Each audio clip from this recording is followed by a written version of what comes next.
Hey everyone, today I'm going to show you how to change out the engine oil on your Kawasaki KLX110. It's simple to do. You should be doing this every 6 months or 50 hours of use, but I know a lot of you guys are really hard on these bikes, and if your oil looks dirty in that sight glass, definitely get it replaced.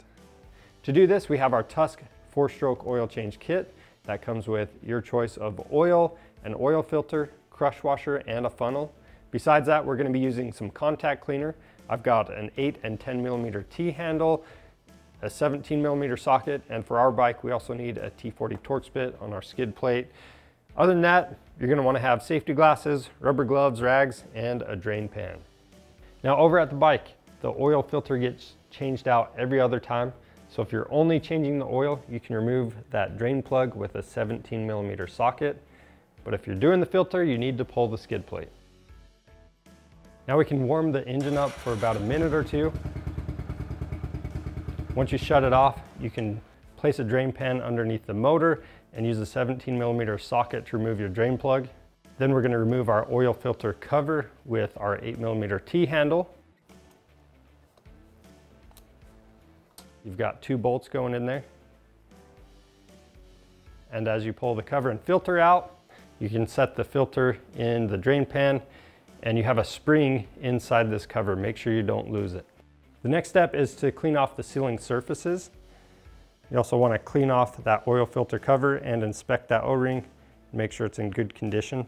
We're also going to be replacing the crush washer on our drain plug.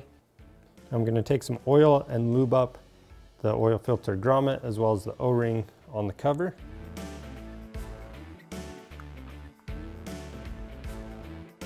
And then we're going to torque the oil filter cover bolts to 46 inch-pounds. After that, we can install the drain bolt, and that's going to get torqued to 21 foot-pounds. Next, I'm going to clean up any residual oil and install the skid plate. Next, you're going to remove your oil filler cap, and we're going to fill this with 1 liter of oil, but if you didn't do the filter, you're only going to need 0.9 liters.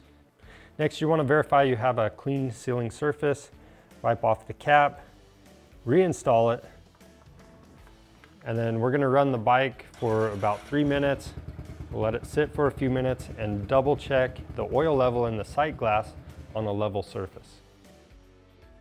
We can verify that our oil level is in between the upper and lower marks, which ours is, so we're good to go. But if yours isn't, you can either add or remove oil to get it within those lines. And that's it for the oil change on the Kawasaki KLX110.